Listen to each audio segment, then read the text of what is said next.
Erev Tov Tzipori. Good morning in Skokie. Greetings to all of our friends. My name's Wayne Firestone. On behalf of all my friends and colleagues here at the American Israel Friendship League, we're excited to have you here with us on a Sunday, a hot Sunday, I know, for everyone, right? Or many of us anyway. So I want to start by asking, what are you doing to keep cool? I mean, not fashion-wise necessarily, but what, trick do you have? Is there a special summer, I don't know, mojito or a water bottle that holds the coolness in? Have you discovered a hat, or some other product that is just sort of keeping you cool? Maybe a piece of music that is just helping you chill and relax. So if you have any suggestions out there from what is helping you make it through this hot, I'm talking like hottest ever on the planet summer that we continue to have, a topic we have discussed on this webinar series, but we'll save that for another day. For now, we just want to know what's going to help get you through the day. Deborah says jumping into ocean waves. That sounds like a really great idea. If you're near an ocean, you can certainly do that. I know at least one of our panelists today is near Athlete, so they can jump in the ocean, but we hope you'll find something.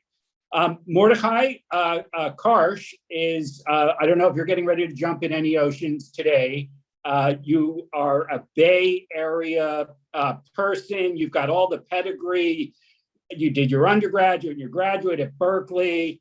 You're a 20-year career in technology and marketing in the Bay Area. What if it never gets really hot in the Bay Area. Is it hot in the Bay Area, or I don't know? Wayne, I'll be honest with you. I'm not going to jump into the ocean because it's about 50 degrees and it has been really cold this year. So while the rest of the planet has been overheated, I'm wearing my sweater today. And my recommendation would be for people who want to get away from the cool, come visit California if possible.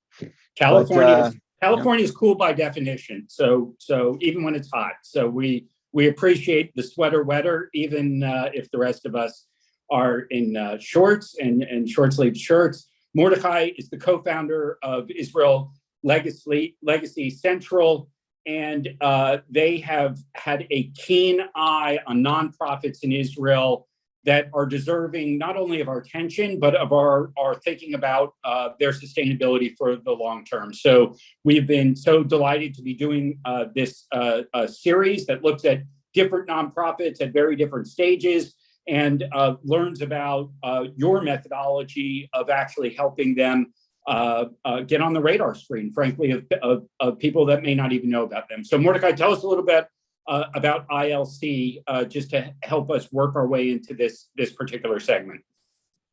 That's exactly right, Wayne. First, it's a pleasure to be with American Israel Friendship League again. We love being part of this webinar series. We work with Israel nonprofits and we support their development and legacy giving. We, through our program working directly in Israel, helping them make legacy sustainability planning part of their fund development strategy. And it's a real opportunity for us to support Israel in the future, long term. And another thing that we do is we help connect nonprofits from around the world. I mean, nonprofits in Israel with fans and supporters from around the world, and like the viewers today. So for people who are interested in learning more, we invite you to learn about Israel Legacy Central and connect with us. And I'm excited about NATAN to our presenters today. A little interesting fact about nonprofits and volunteering in Israel. I recently read that 43% of people in Israel are volunteering or engaged in volunteerism with Israel nonprofits. And it's an amazing statistic. And NATAN, as a volunteer-run organization, is a great example of this. And so it's pretty outstanding what they're able to do. And we're excited to be able to partner with organizations like this and help them make sustainability planning part of what they do. Mordechai, thanks for, again, the partnership in the series and the opportunity to explore numerous different nonprofits in Israel, and how, as you said, to introduce them to people that maybe can be part of their journey, part of their own personal and family legacy in many cases. So we're going to start now. We have really a number of fascinating people here with us from NATAN that are going to show different aspects. First of all, NATAN is the full name is Worldwide Disaster Relief, and you're going to hear from people who have been involved in Israelis who've been involved as volunteers in relief efforts all over the world. And it won't come as a surprise to many that Israelis have had exposure to crises on the home front, as well as those who decide to then volunteer overseas.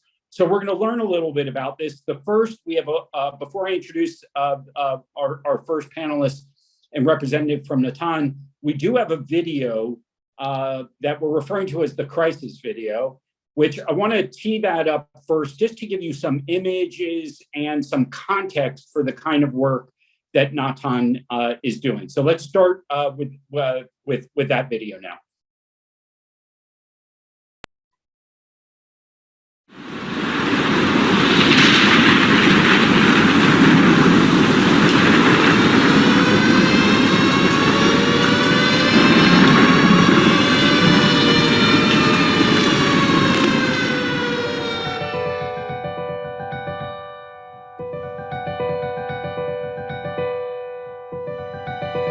As we witness what seems like the daily onslaught of disasters around the world, the ravages of earthquakes, hurricanes, tornadoes, floods, droughts, famine, war, civil unrest, religious and political persecution, displaced populations, violence towards women, abject poverty, and on and on and on. We have a choice. We can decide that the problems are too vast to solve, the numbers too large to grasp, the pain too deep to fathom. And so we just watch, holding back the tears. Or we can decide that we can no longer merely be witness to the horrors. We must do something. Something to alleviate the suffering. Something to repair broken bodies and broken hearts, no matter how intimidating the task. NATAN chose the latter. NATAN Worldwide Disaster Relief is an Israeli-based, all-volunteer, non-governmental organization dedicated to bringing emergency relief to the survivors of natural and man-made disasters around the world, wherever and whenever they occur. Volunteers are Israelis, including Jews, Arabs, Muslims, Druze, and Christians. They are truly a multicultural, multiracial, multi-ethnic group of doctors, nurses, dentists, social workers, teachers, and logistic experts, all of whom donate their services. Their pay is the satisfaction of knowing that their experience, their expertise, and their high level of skills are going to help those whose lives have been turned upside down. To date, NATAN has 850 volunteers. They represent the best that Israeli society has to offer, a side of Israel some of us never get to see. NATAN deploys teams of these selfless professionals who at a moment's notice close up their offices, roll up their sleeves, and travel to where they are needed. NATAN's teams tend to be small, but that allows them to be fast and flexible. They often are the very first on the scene, arriving within 48 to 72 hours of an event. And what these NATAN teams have managed to accomplish is nothing short of miraculous.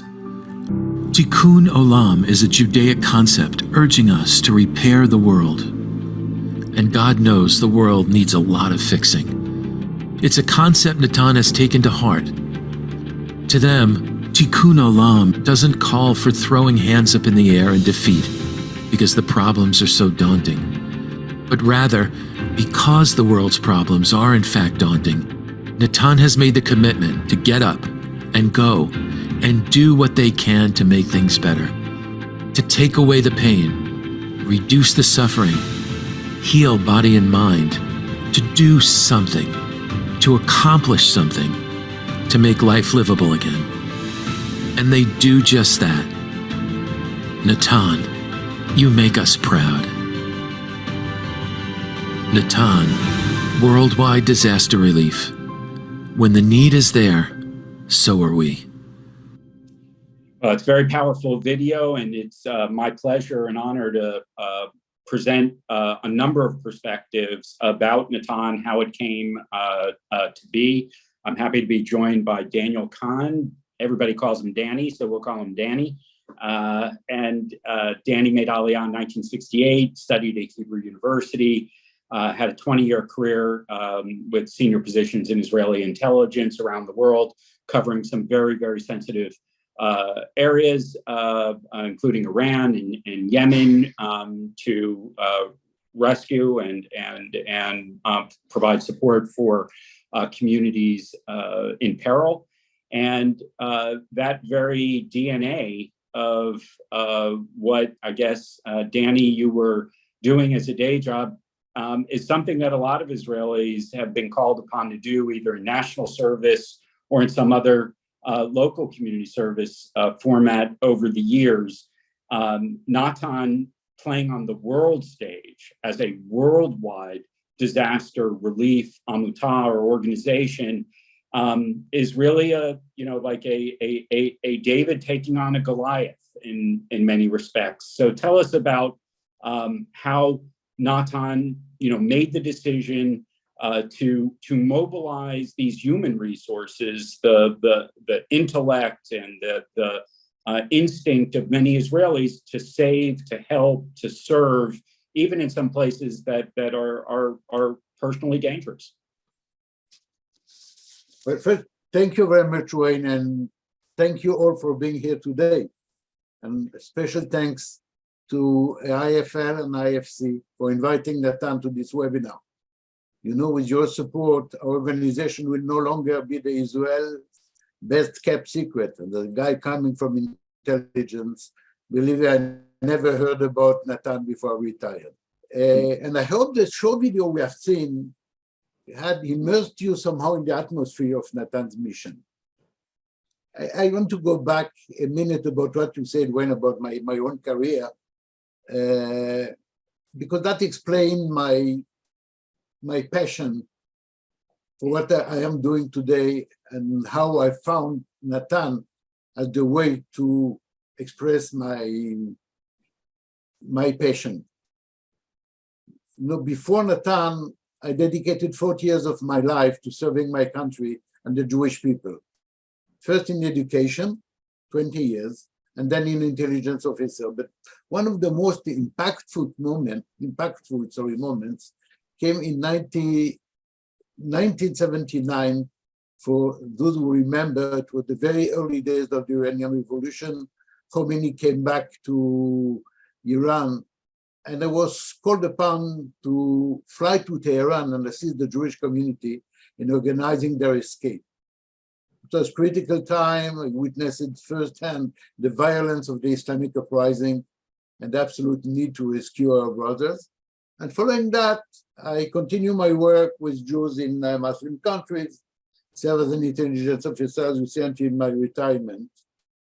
And as you can see, I'm not a doctor, I'm not a social worker, but I firmly believe that each one of us has something unique to offer. And my joy has taught me the importance of resilience, resourcefulness, compassion, making the difference. And that reason I am so incredibly proud to be part of NATAN. And as you could see in the video, we bring together passionate professionals from diverse backgrounds, each communicating their skills and expertise to our collective mission. Whether you're a doctor, a nurse, a paramedic, social worker, an expert in logistics, or a fundraiser, we all play a vital role in providing relief and restoring hope in time of crisis. So what makes NATAN more unique is that we are the only humanitarian organization of experienced professionals in Israel that is 100% volunteer-based. And I have to make a correction to the video we've just seen. Today, NATAN counts 1,500 volunteers and not 850 as it was 2 years ago when we made this video. And as I said in the video, people willingly take leave from their work to join relief operations around the world entirely on their own account. And that's what ensures our organization to have no administration or overhead costs, allowing more than 95% of the generous donations to go directly to the field, making a real difference in the lives of those in need.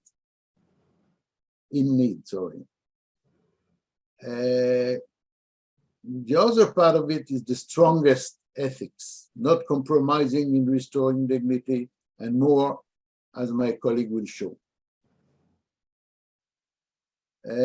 I think that we should today focus only on two topics or two projects among the, I don't know how many in the 19 last years. Two projects we show the holistic approach. One of them is the Syrian refugees. The other one is the Ukraine war survivors. And during the Syrian civil war, we, Israeli civilians, I insist, we have dedicated all our capabilities to helping the Syrian civilians, despite the complex geopolitical situation.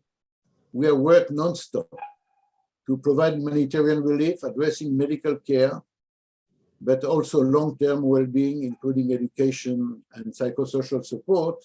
And Gal, who is one of our panelists, was on the front line. Second topic is our work with the Ukrainian population since the beginning of the war. NATAN was deployed on the Polish border on the 3rd of March, reminding you that the war began on February 24. We have been actively involved in providing support to those affected by the conflict, offering medical assistance, psychosocial support, and Professor Dorit Nitzan and Leon Bujo are the best witnesses about it.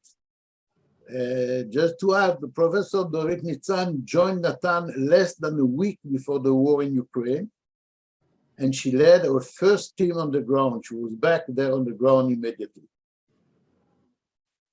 And maybe a bit later, we'll speak about the future. And the future started a few months ago for us, inside Ukraine and on the Polish border, with an amazing, innovative, ambitious project offering the local population, the authorities, the education, the medical system, the tools and skills to strengthen resilience and address trauma. We have already trained 240 Ukrainian professionals, and we are ready to open a resilience center based on the Israeli experience around Gaza. So we are in the midst of the river with this extraordinary project, and we need your help to reach the second bank of this river. What I want to insist also is the fact that we believe that we represent the best of Israel. An Israeli civil society that extends a helping hand to those in distress, and Israel that deeply cares about humanity. Our action reflects the values our nation holds dear: compassion, resilience, and an unwavering commitment to help those in need, regardless their background and nationality. That's, in a few words, how we see the things. What you have on the screen are simply the operations, that part of the operation. Not everything is there. We need more time, but at least you have here the program in Cucuta. You have seen all the operation where we run along the years. Danny, thanks so much both for the words and for allowing us to play in the background. A special thanks to your team and Neely and everybody that was involved in the preparation for this, just to get a feel of the scope of the work around the world that you've been involved in over the years. It's really not only impressive, but it's really overwhelming in many respects to think that these kind of crises that are happening in so many different places and increasingly related to climate. We see the number of refugees growing even as we speak. This kind of expertise that you all have at various levels of scale is so critical, and that Israel is involved in these, Israelis are involved in this voluntarily, is really itself really subject for examination of, why Israel? They've got plenty of their own service, they've got plenty of their own problems, and yet there's an instinct to take from that experience to help others, as the video pointed out. So we do have a second video that we wanted to queue up now before I introduce the other NATAN panelists to share their perspectives. This is a more recent piece that will include some of the more recent activities that NATAN's been involved in and give you an idea of, a field that literally changes week to week. Panelists and volunteers that join, that are moved to get involved, we'll hear about the inspirations of what will motivate someone to get involved in one of these delegations. But let's start with this 2023 video with some images about NATAN's work.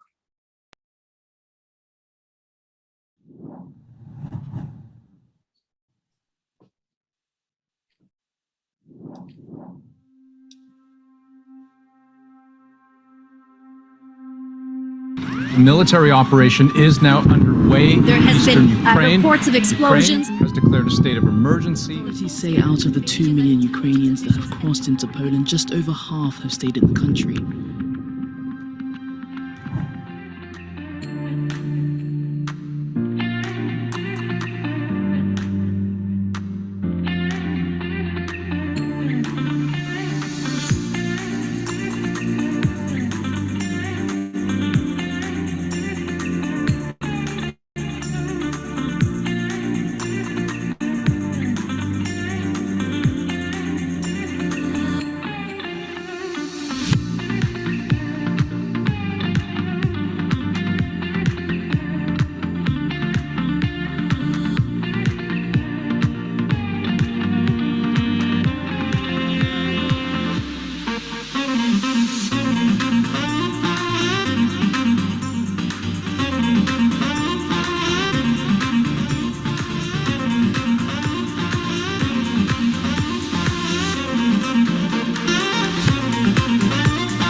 Wow, talk about a busy year. I don't know how we're going to end up describing 2023 with for certainly for people who work in the field. The nature of the work they're doing probably doesn't change much, but the scale in which they're doing it and the frequency of the needs certainly seems to be escalating. So let me introduce now from NATAN three of Danny's colleagues that are with us today that are going to talk about different aspects of NATAN's work. First of all, Leon Boho, who wears many different hats in humanitarian intervention field. She is a senior program associate at the United Nations High Commission on Refugees for Israel and represents Israel in humanitarian conflicts. She's been involved in operational aspects of NATAN, including the Ukraine operation. As you heard, I'll just introduce the three of the panelists now, and then we'll hear a little bit from each of them. Dr. Dorit Nitzan, who you heard just actually joined NATAN right before right after the Ukraine war and conflict. Dr. Nitzan has, in addition to being a pediatrician and epidemiologist at Ben Gurion University now, for a number of years, she was also the World Health Organization regional emergency medicine practitioner in Europe.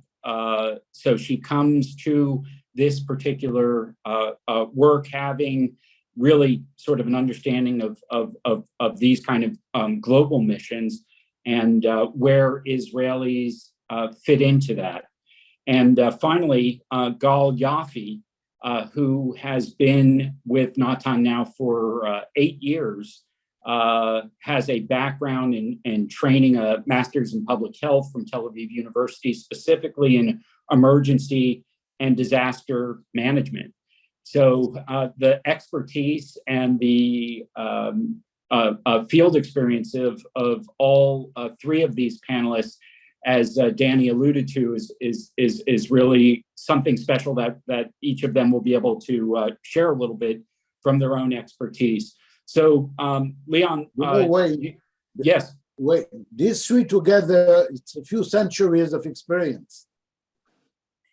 Well, they all still have smiles on their face and are doing their work, I'm sure, not just with experience, but with the recognition that this is hard stuff. You could burn out of this stuff very quickly. You're seeing, I've gained an appreciation for people doing lots of different kind of service work, but people that are doing humanitarian work really need to figure out how to take care of themselves, and then their mission-driven operation of how do you serve people in crises who really need help and need cool-headed help and very specific resources. So Leon, I know you think about this professionally, and you think about this as an Israeli who wants to make a difference in the world. So tell us a little about how you bridge what we're reading about in headlines and seeing in the videos of these crises, and how you at NATAN are able to sort of channel some of that experience and expertise that Israelis have in very specific crises that you're working in places, frankly, that many people would be surprised to know that Israelis are on the ground, helping. Yeah. First of all, Wayne, I want to thank you for hosting this panel today. It's a great pleasure to be here, and it's wonderful to see people joining from all over the world, taking interest in this topic and in the work that we do. It's really heartwarming, so thanks for that. As for your question, I have to say that I've been active in the humanitarian field and in Israeli NGOs for some years in different capacities as a volunteer, as an employee, as a grant manager. And I can't say that I know any other organization as NATAN. There's really something very unique and special in the organization's DNA. And to me, the most unique attribute is the fact that all of the people that are taking part in these organizations are volunteering, which really means that each one brings their own talent, their own knowledge, their own experience into the different missions that we go on to. So that, I think, really creates a very unique opportunity to bring a very diverse skill set into each situation, managing to really provide unique interventions into the different scenarios. So you have people coming from the medical field, you have people coming from the psychosocial field, you have educators, you have logistics, you have really also each one of them bringing their own approaches and views.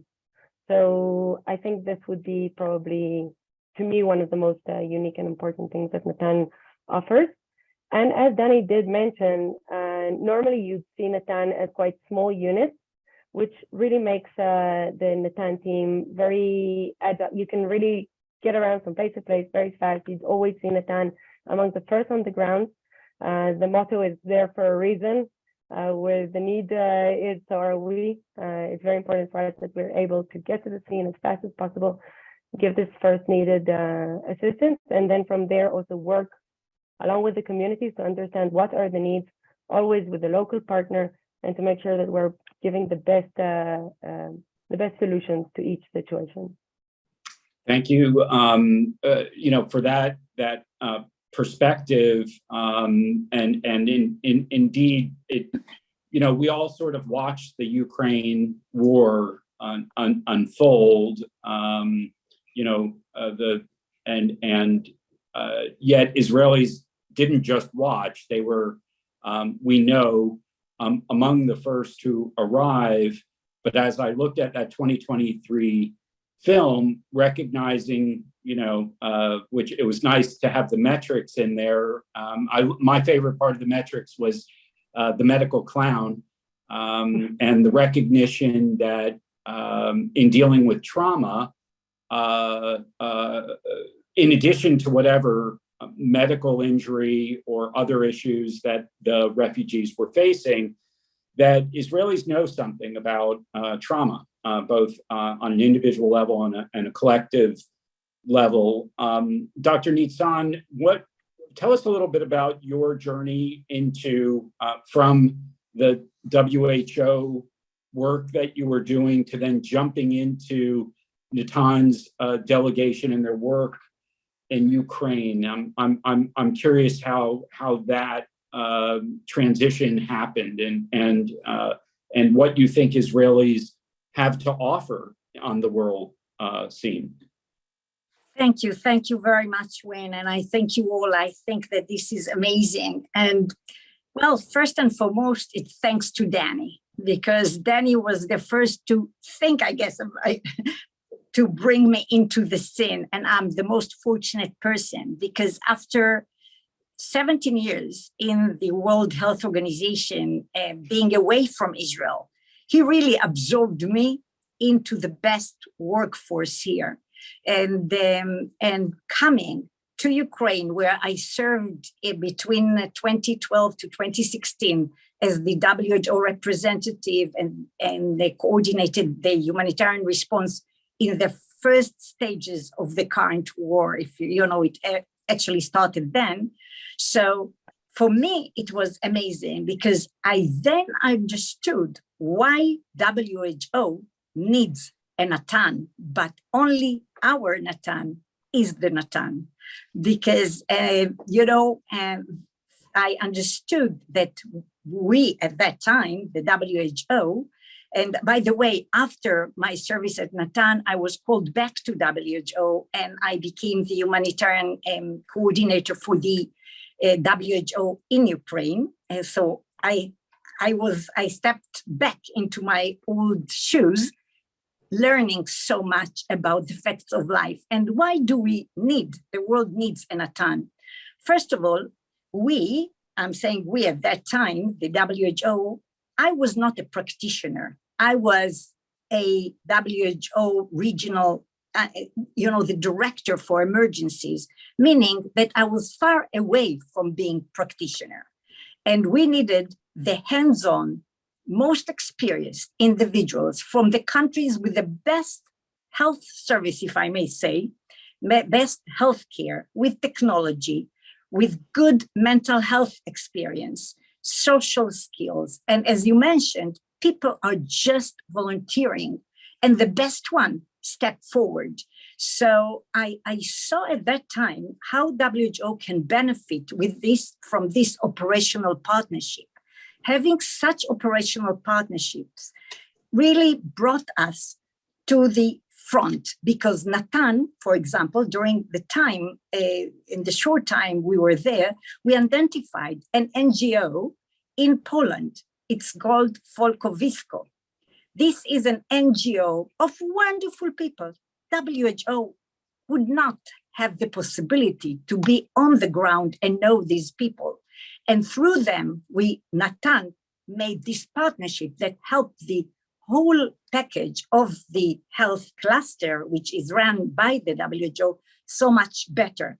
So being agile, first on the ground, the best experts in each of the areas that we heard, it's not only medicine, but also mental health, social care, and logistics and other experiences, being able to bring and to go wherever you need. But what I felt is that all of us, the world, need to support them better, because WHO gets funds from the taxes that countries give WHO. WHO, though, cannot share all its funds with the NGOs. So I think that what I saw then, that such friendships with you and other helps us all as one humanity to act on the ground. So altogether, when I came back to WHO, we have been working with Dani, with Leon, with Gal, and with others. We have been working on incorporating NATAN as an formal operational partner that brings a comprehensive package. And why it's important, last sentence, because of the standards, you mentioned the ethics, the norms, the values, all of these are just amazing.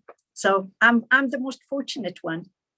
Well, thanks so much for that. Gal, I know you have served in different capacities with NATAN, including being the head of a delegation on the ground in Serbia.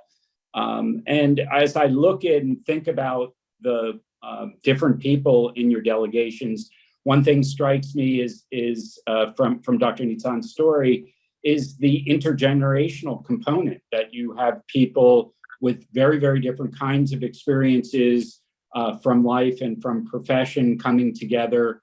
And that may be something that's not always the case for relief organizations, that people are willing to just, as Danny said, leave their job, go participate as a volunteer for a period of time, simply because they recognize that they have something that they can contribute to a delegation. So tell us a little about how you put together a delegation and what, who are the kinds of people? Are they just friends of Danny's, or people that he knows, or is it more elaborate in terms of finding the people with the right skills and availability to be able to join a mission? So Wayne, thanks for this question, because this, first and foremost, I would like to thank Danny, NATAN for this experience of having that varied delegation with me.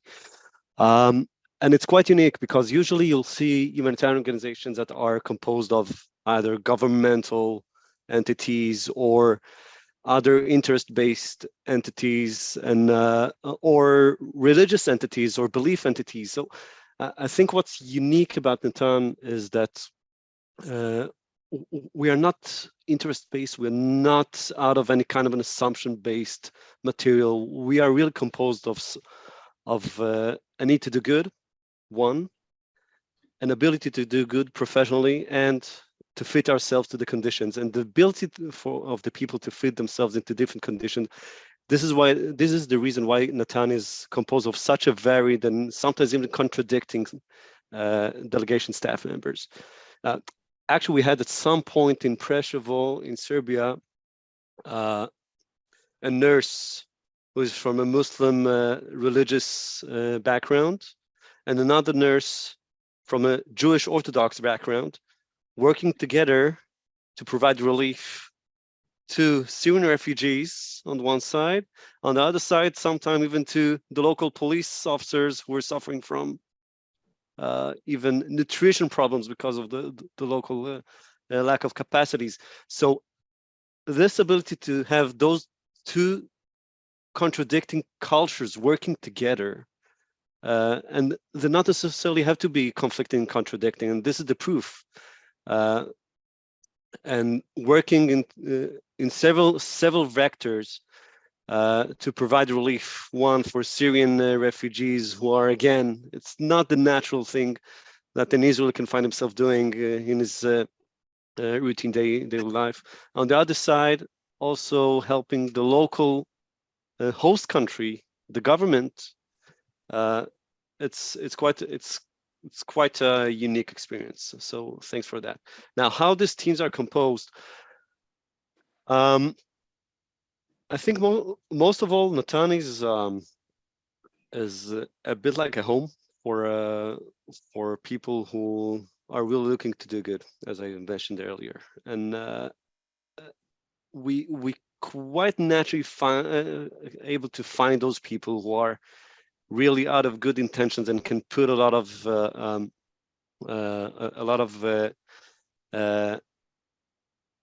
background assumptions on the side while they're doing their work. And probably the reason why we can still do this is because we are maintaining some kind of a connection between the staff after the deployments, which is also super important when you're thinking about the need to provide relief to different relief providers, because a lot of times we are being neglected in preparing for deployments and returning from deployments. So this is something NATAN has been doing very good and quite standouts when you talk about other organizations in the world. Yeah, it's a home for a lot of different people from different backgrounds. Thanks for sharing that insight on the operational front. We've got one more video that I think will really be helpful and to understand this. I mean, when in your PowerPoint, I think the reference point was to 110 million refugees worldwide. The numbers are continue to increase. We've got some imagery from this video, and then Leon, I wanted to bring you back into the conversation. Again, sort of wearing both hats now as it relates to specifically refugee work and why it is that Israel is operating in some places where people, or Israelis rather, recognizing that refugees have this unique need that perhaps we have an extra level of sensitivity towards. So let's go ahead and run that video first. My name is Ola Stepchenko. My family immigrated to Israel back when I was a child. When I was in college, we had a lecturer who was volunteer with NATAN, and he inspired me to think about humanitarian aid. And when Ukraine was invaded, as a social worker and knowing the Russian language, I felt a chance to contribute. Went from bed to bed, and we help people to navigate the system to be able to move on with severe physical and psychosocial trauma. Tatiana is a 63-year-old woman with no children or family. She has a muscular dystrophy. Tatiana comes from a town in central Ukraine. The city was bombarded by the Russians. People put Tatiana on a train. She got as far as Lviv, near to the Polish border, but she was alone in a wheelchair, and somehow she made it across the border, and they brought her to the refugee center. And we were able to find Tatiana a new home in a monastery. We were still in touch with Tatiana, and she was said that NATAN volunteers are responsible for the positive changes in her life. Many of the hardships of immigrating, it's the same, whether you make an organized move or flee from war. I wanted to be a sort of a model for them to see how it can be like in their new home. This gave me strength to know I could have a real impact on those people as they moving on to their new lives. It's still very heartwarming to get messages from refugees. I know I made a difference in their lives. I am really grateful to have had the opportunity to contribute, and now I feel like I'm part of NATAN family and look forward to volunteering with them again. You know, what strikes me from listening to that is also the perspective of a volunteer, you know, and why that feels meaningful and how somebody could contribute. But I guess, Leon, I'm curious, given your professional perspective, how does it feel from the refugees' perspective? You know, like, what is it when somebody realizes an Israeli volunteer, you know, does it come up? How does it come up? And what are the reactions of that you've seen or become aware of in the various sort of refugee settings where NATAN is operated? Well, I think this question has a few different aspects of an answer. I'll start by saying that I think for us as Israelis, a lot of us have a strong knowledge about what it means to leave your country, if it's to flee, if it's to resettle. For example, myself, I'm a first generation to be born in Israel to my family. A lot of us know and have a strong emotional connection to the various crises that we're seeing now, if it's because origin of family, if it's because the knowledge of the experience. And I think also as Jews, all of us are very connected to the concept of Tikkun Olam. It is something that is in a lot of our hearts, very, very strong, and we're all committed to it, and NATAN as an organization for sure. And I think as Israelis, we are also fortunate to have a lot of options to contribute to the world and to crises, if it's with the very strong skills that we have in the medicine field, or if it is with our experience that we can support with the different models that were developed here for dealing with trauma. So I think this is on the side of the volunteer, the question that you raised earlier. In general, when meeting refugees, NATAN, one of the most important main concept for us is that we deal with every person that we meet with total dignity and respect. In it is regardless to who is this person, where does he come from, what is the identity.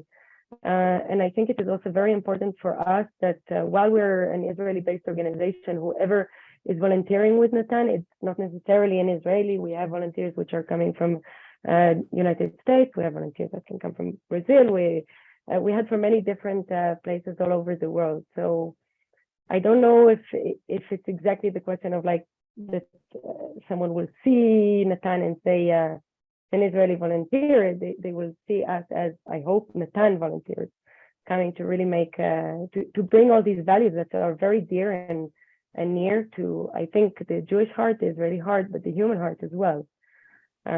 So yes, it's nice.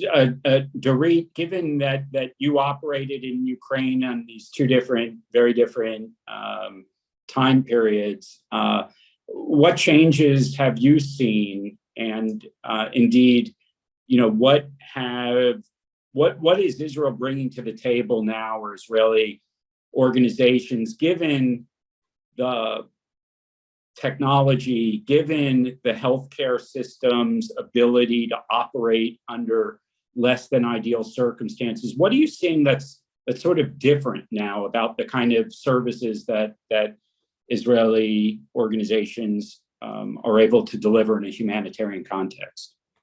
Yeah, I think that the Israeli side, which for me is NATAN's side, is bringing is actually the ability to work on response while ensuring that we are also working on recovery. So the fact that it's not only I'm saying only, it's a huge things to give humanitarian aid or humanitarian support, but it's not enough. And definitely NATAN keeps working. And even though these are all volunteers with very low overhead, so we have to really take this into account. With this manpower and women power, this is just unbelievable. All the time, continuing to work and thinking out of the box, bringing technology, innovation, out of the box ideas into a country that needs this change. And this is the opportunity for change. This is the opportunity. Ukraine now is getting not only one of the best armies in the military in the world, but also hopefully one of the best health care systems and mental health and well-being systems in the world. So we have to work very hard and not give up. And NATAN doesn't give up. NATAN is really working day and night, continuing and thinking how to bring the best. What I really like is that there are in every country that we need to help as NATANists. We have people that came from this country, which is also very special. So, for example, in Ukraine, we heard the volunteer, and we have so many others that are Ukrainians, that they know the country, they know the context, they know what's going on, and the country is dear to them, and they bring with them, and they stay and help and continue, even when they go back to their primary health care or emergency rooms or anywhere else, they continue to care and to guide and to work. And the last point is that NATAN also trains in Israel. They train more and more volunteers, and the current volunteers, everybody, the health workforce of NATAN and the logisticians and others, all of them are being continuously trained so that the standards will be the highest ones. This is very special. So there's a thing called a NATANist, if I understand correct. I would have thought a NATANik, maybe, no? I want to bring Carol back into the conversation. Carol Karsh, when you hear such pride and resilience in an organization, multi-generational, people leveraging resources that let's face it, most Israeli nonprofits operate on a shoestring budget, often from year to year, crisis to crisis, just to get through it. And I know you've been an advocate for sort of taking a step back and thinking about longer cycles of funding for organizations that are doing great work, but frankly need more consistent cycles of funding to be able to cover often they increase their activity without the necessary level of resources to do so. So tell us a little bit from an ILC perspective, like what are the things that you're looking for and you feel when you try to match up donors and people that are interested in getting involved? What are the things that you're looking for to help people make that the right match? Oh, thank you, Wayne. This has been stunning to hear of the work that you're doing. And Israel has tens of thousands of Amotot. NATAN is very special. You're playing a role. There are so many areas that we find this, and it just makes you so proud to be an Israeli or a supporter of Israel. What we would like to see, Israel Legacy Central, is your resources larger, giving you more capacity, supporting your efforts. And not only that, but over a long period of time. what we come from is a successful experience in North America. In the 1990s, actually evolved from the communities themselves rather than a national entity. And the communities started doing legacy as opposed to just plan giving focused on money and legal vehicles and so forth.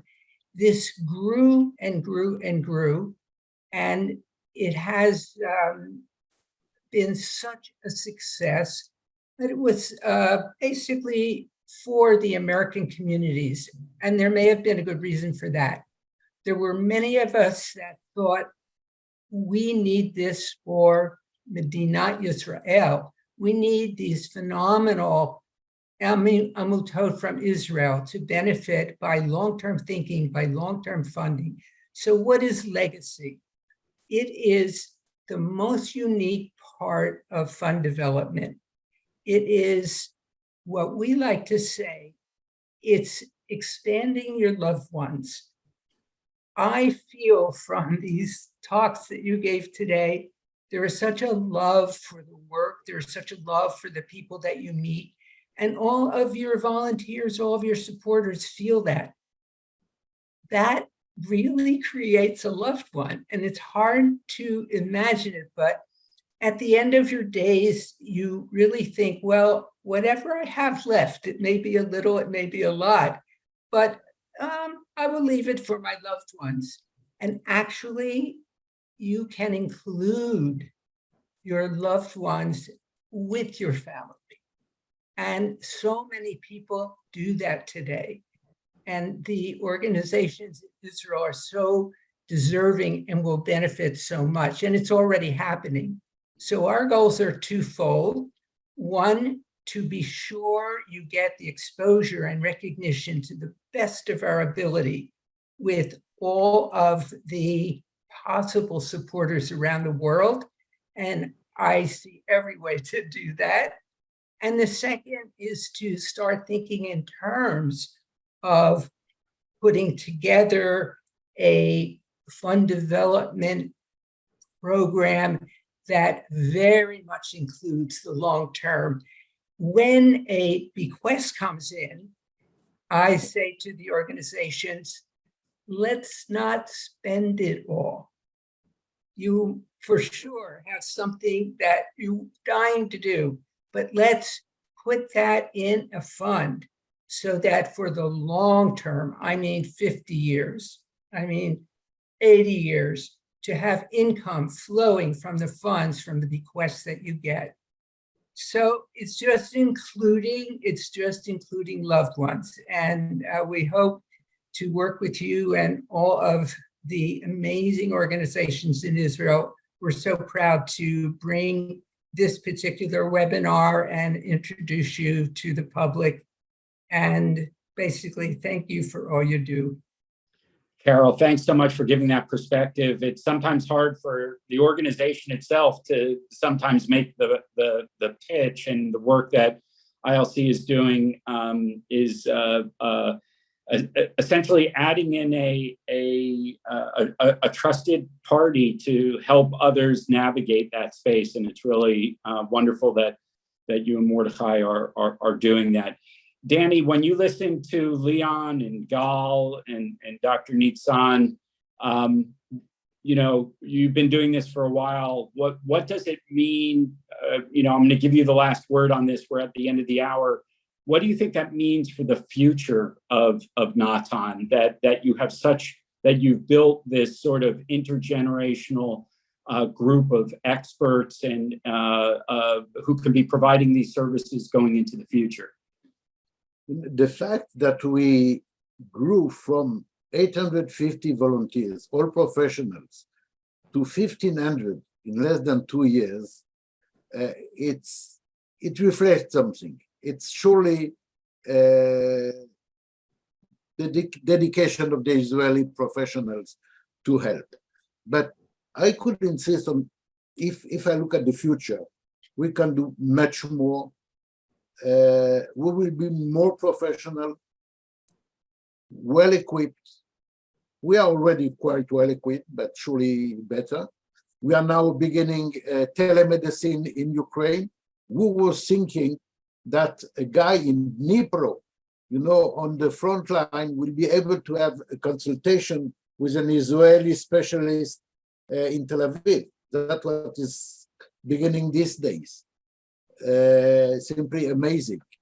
And all the work on resilience, what we have invested, in the coming years, NATAN will be very much involved in all the rehabilitation in Ukraine, physical, mental. As I said, we are in the midst of the river, but not yet in the midst even. And we need the support, and we need the donors to help us to reach the other bank of this river. Our program is amazing. We have so many communities in Ukraine asking for support and coming to us. And think about this group beginning tomorrow morning, coming from Dnipro, there. Got it. Mordechai, we don't even have to wait till tomorrow morning. So I'm gonna give you the last word and a slide for people to be able to reach out and learn about the work of Legacy in Israel. Tell us a little about how people can, find their niche and find you all. Thank you so much, Danny and the NATAN team. It was a great pleasure to get to know you and see all that you do. We would love to connect with people who are interested in getting to know NATAN, getting to know any of the hundreds and thousands of other organizations in Israel. They can reach us through our website. They can visit us online, and we pleasure to get to know them and connect them. So we're looking forward to getting to know you. NATAN Worldwide Disaster Relief, featured today here with our partners at Israel Legacy Central.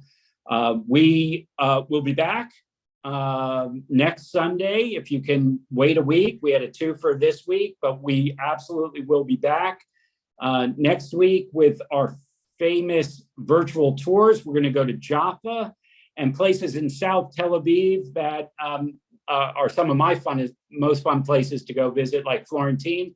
So if you're ready for a virtual tour, if you can't get there on your own or it's too hot out and you want to just join us from your own living room, please do. Everybody have a safe week. Thanks to all the panelists today and everybody for their hard work putting this together. להתראות.